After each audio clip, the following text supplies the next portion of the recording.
Olá, desbravadas mentes. Tudo pronto para desbravar mais um pouco a nossa mente? O vídeo de hoje é sobre inteligência artificial e sobre inteligência humana. Hoje em dia, muita gente já deve estar sabendo dos avanços da inteligência artificial.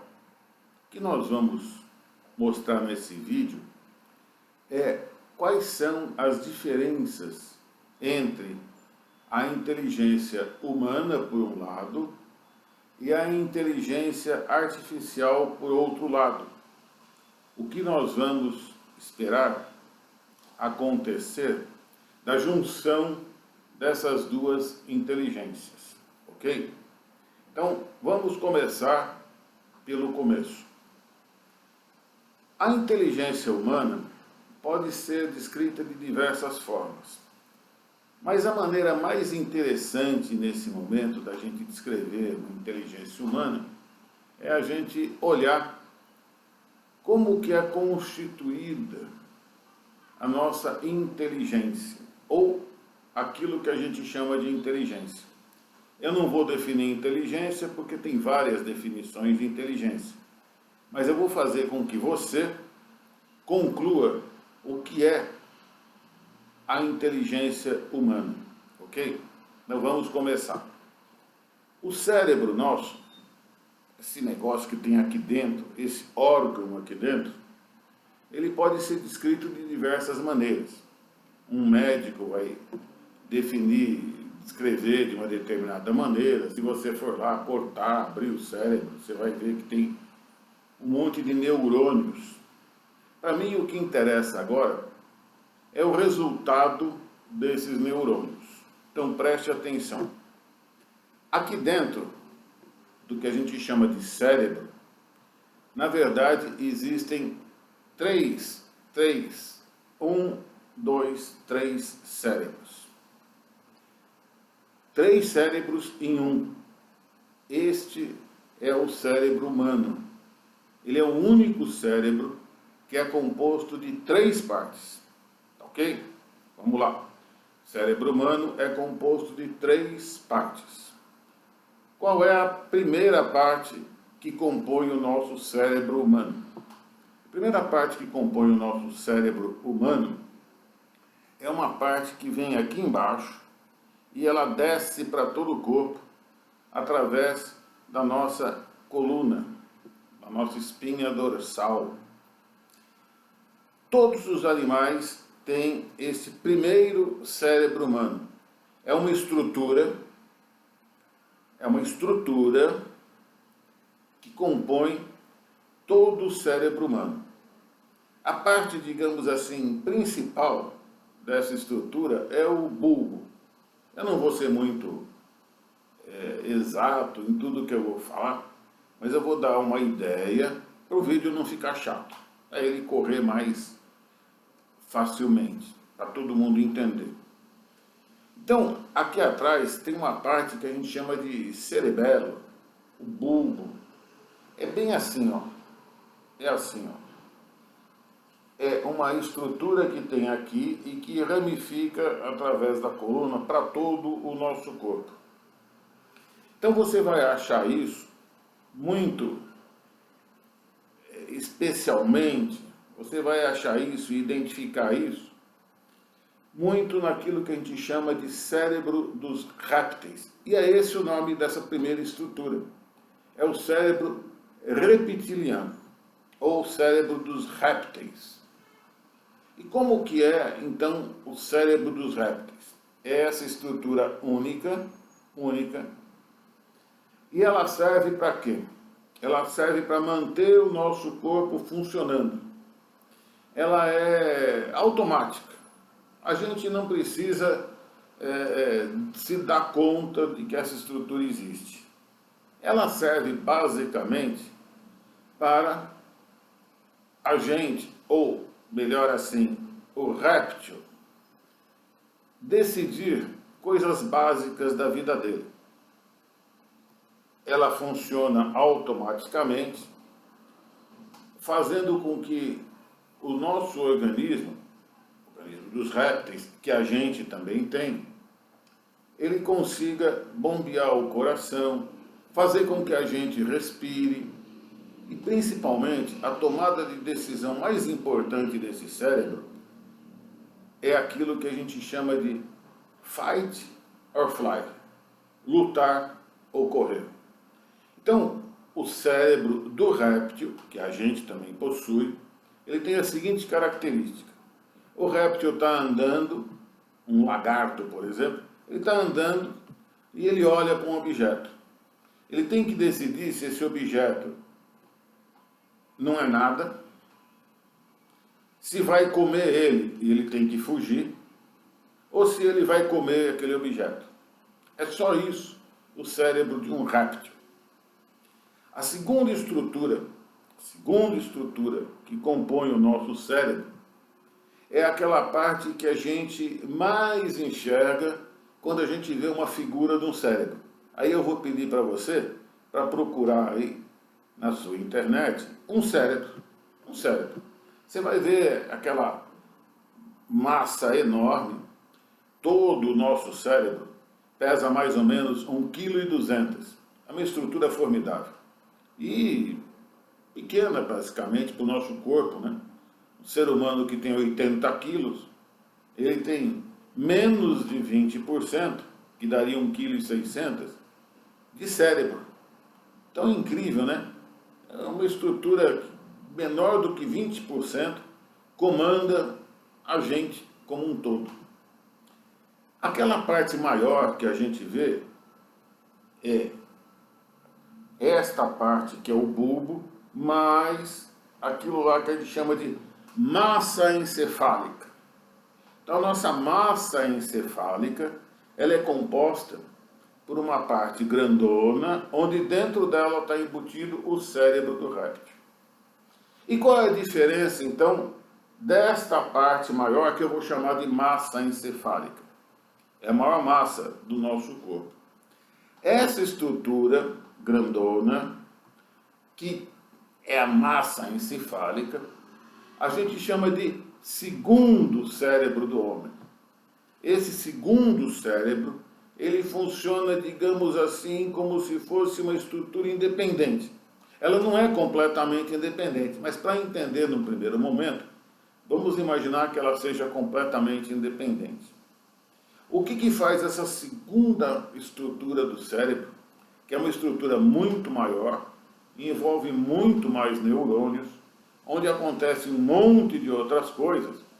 Esta segunda estrutura, que é a massa encefálica, vamos chamar assim, para ficar mais fácil, usar uma linguagem comum, embora não rigorosa, é uma estrutura, uma linguagem mais comum. Essa estrutura maior, ela é responsável, e eu vou resumir bem, ela é responsável pela parte nossa que é diferente do cérebro, que é sentimentos. Os sentimentos, eles só existem porque existe essa segunda estrutura, que é o cérebro como um todo, digamos assim, a maior parte, a massa encefálica. Essa parte contém um sistema chamado sistema límbico. Então já não é mais uma estrutura, mas é um sistema. E a maior representação dela é a parte frontal aqui, o lobo frontal do nosso cérebro. Ok? Então a nossa segunda estrutura que compõe o nosso cérebro, ela é composta por uma massa encefálica maior, e a característica mais interessante dela, que difere ela do cérebro primeiro, que é o cérebro dos répteis, é que ela nos dá a capacidade de sentir. Sentir. Então, se você ver bem, um animal que não é um réptil, por exemplo, um cachorro, e a gente chama também, dentro dessa estrutura, para nos dar o testemunho, os chimpanzés e, inclusive, os golfinhos, são chamados mamíferos superiores. Esses mamíferos superiores, eles têm uma coisa que o réptil não tem. Essa estrutura maior, e essa estrutura maior dá aos mamíferos superiores capacidade de sentir. Sentir amor, sentir tristezas, sentimentos. Eu vou focalizar no sentimento do amor, certo? Então, um cachorro, ele é capaz de sentir alguma coisa, vamos chamar de amor, pelo seu dono. Um golfinho também é capaz de sentir alguma coisa, vamos chamar simplificadamente de amor, por um membro da sua comunidade. Vamos deixar claro então que um réptil, um lagarto, um jacaré, não tem a capacidade de sentir nada por ninguém. Um réptil faz tudo por instinto. Então você vai ver que o réptil, ele não vive em bandos. Já um cachorro, um chimpanzé, os golfinhos, eles vivem em bandos. Eles vivem em bandos porque eles têm algum sentimento entre eles. Isso ajuda, obviamente, no desenvolvimento deles, na segurança deles, caçar, etc. Mas isso só é possível porque eles têm uma segunda estrutura, e essa segunda estrutura é o sistema que compõe também a massa encefálica, que é o sistema límbico. Bem resumidamente, para entender. A terceira estrutura do cérebro humano, é uma estrutura praticamente invisível. E aí, ela é característica só de nós, humanos. Qual é essa estrutura? Essa estrutura se chama de neocórtex. Então a gente tem o cérebro dos répteis, a gente tem uma outra estrutura grandona aqui, que é a massa encefálica, e a gente tem uma terceira estrutura, que é uma membrana fininha, que envolve toda essa estrutura. A gente praticamente, eu nunca vi, a não ser quando eu vejo alguém dissecar um cérebro. Então, está aí uma tarefa interessante. Procure descobrir onde que está esse neocórtex. Você vai ficar espantado.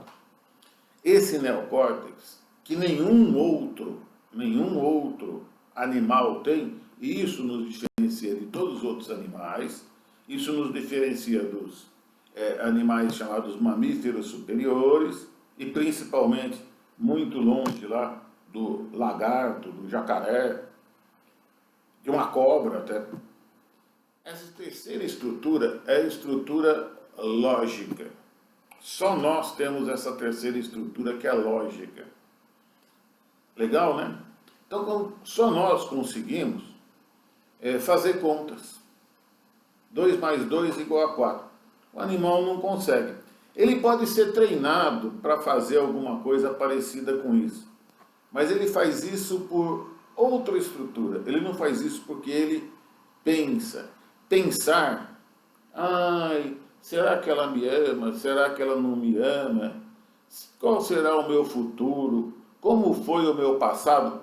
Somente o cérebro humano tem capacidade de fazer isso. Eu estou pensando que amanhã, os animais não têm amanhã, não tem ontem, não tem nada. Os animais têm sobreviver, sentimento e depois mais nada. Eles têm alguma memória, tal, mas eles não conseguem pensar, prever o que vai acontecer. Eles fazem tudo isso por instinto, então eles não têm a mesma inteligência dos seres humanos. Então nós podemos dizer que o cérebro dos seres humanos tem 3 inteligências ao mesmo tempo. A primeira inteligência é a inteligência dos répteis, que diz pra gente assim, você vai comer ou ser comido. Lute ou fuja, você vai perder a luta. A segunda estrutura, que é a estrutura dos mamíferos superiores, chimpanzés, golfinhos, é aquela estrutura que tem sentimentos mais elaborados, vamos fixar no amor. Então, os mamíferos superiores têm capacidade de amar, de ter sentimentos. Ele tem sentimento pela cria dele, ele tem sentimento pelo humano que dá de comer para ele, tá certo? O que nos diferencia de todos esses outros animais é o neocórtex, é o cérebro lógico, é o cérebro que pensa no passado, pensa no futuro, é o cérebro que nos dá a capacidade de abstração, de fazer desenhos para lembrar o nosso passado, de fazer previsões de futuro. Então, o ser humano ele é um cérebro, uma mente, que tem 3 máquinas que funcionam ao mesmo tempo. Todas elas funcionam ao mesmo tempo. Uma lógica, uma sentimental, emocional, e uma que é automática. Ok? Nós vivemos usando esses 3 cérebros ao mesmo tempo.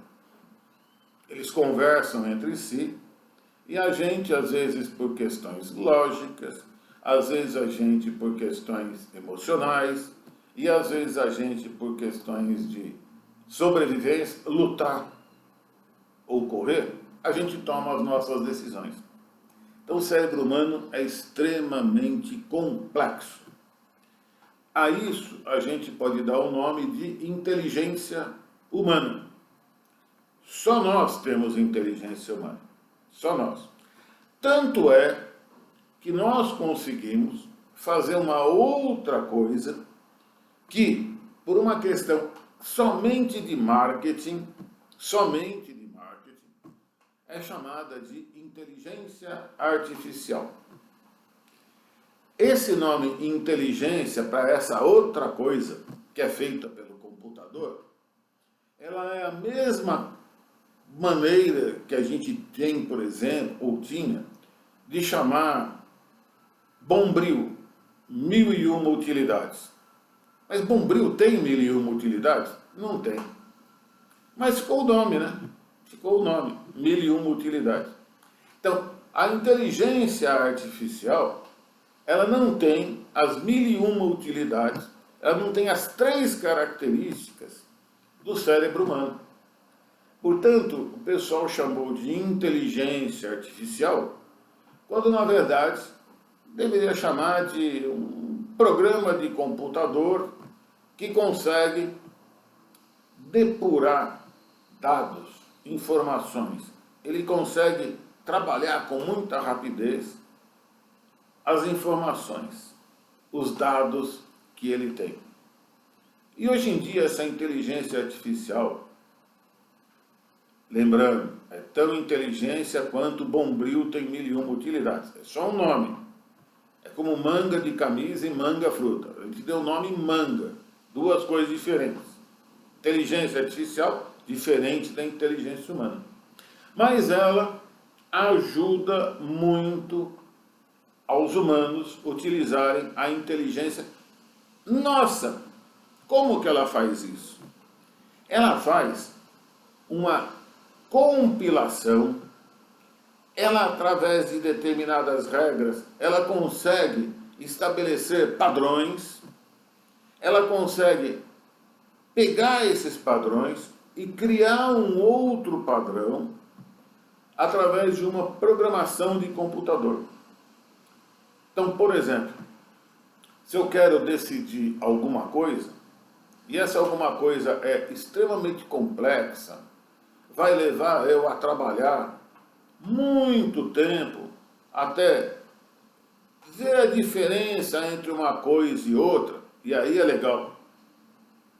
Não é tão difícil assim, mas vamos supor, como exemplo, que a gente tem uma pintinha no corpo. Essa pintinha, a minha dermatologista já sabe se é câncer ou não.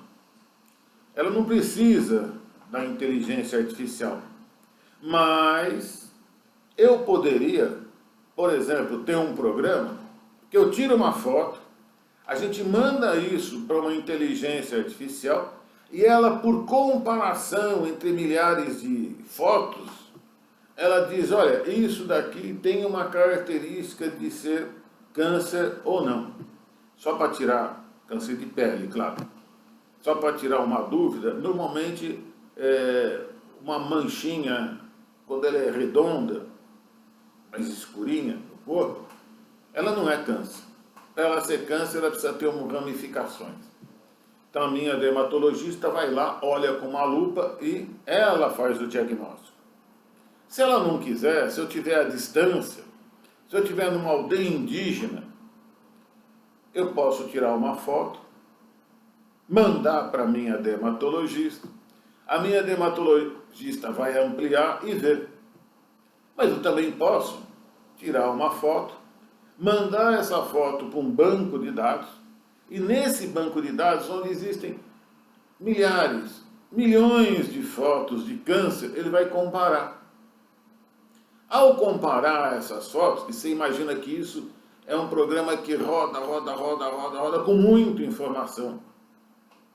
Então, essa manchinha, algum instrumento deste tipo, que a gente está chamando de inteligência artificial, pode dizer assim, olha, tem uma probabilidade grande, média ou pequena de ser um câncer de pele, melanoma. Aí ele pode mandar tudo isso para a minha dermatologista e ela vai olhar e falar, olha, o programa disse que tem chance de ser.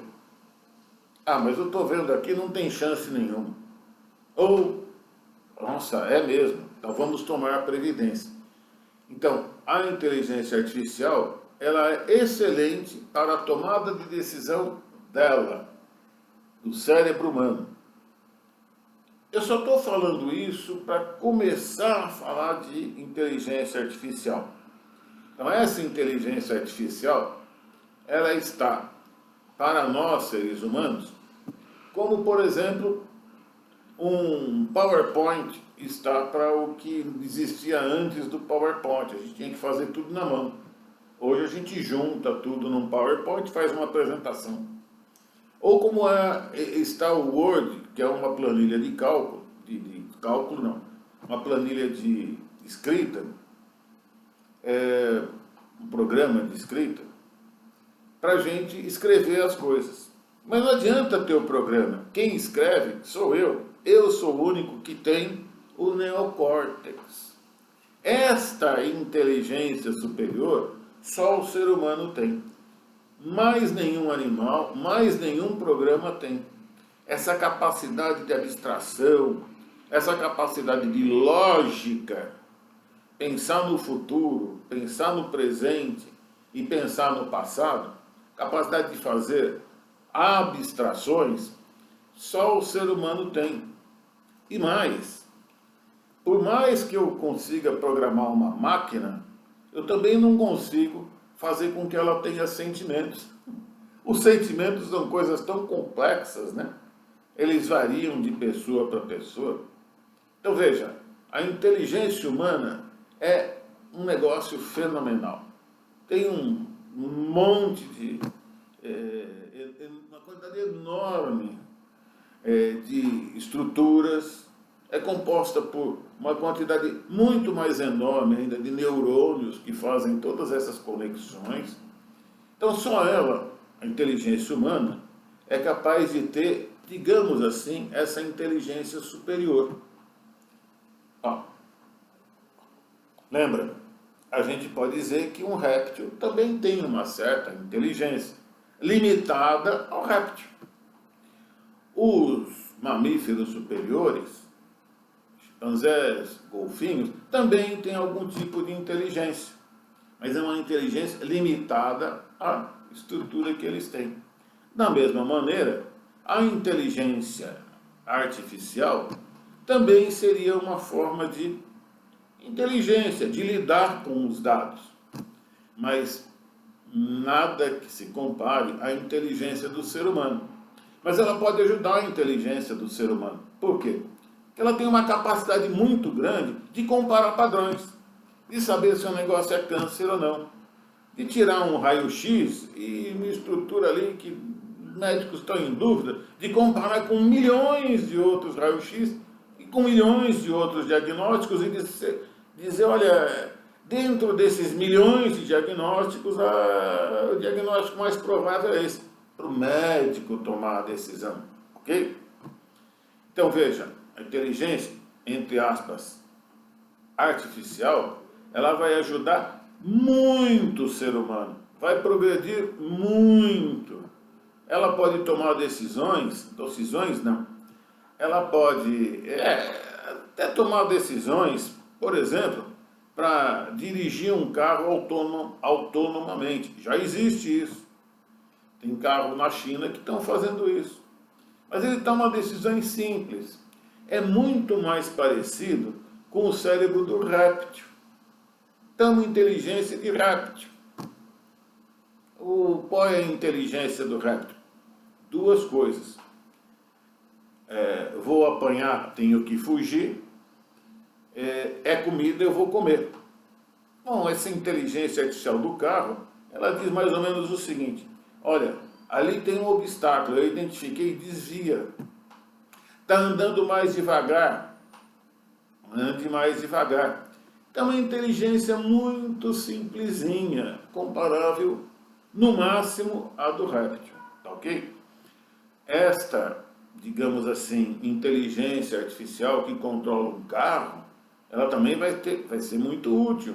Ela vai controlar todos os sistemas do carro. Isso já existe, de certa forma, hoje em dia.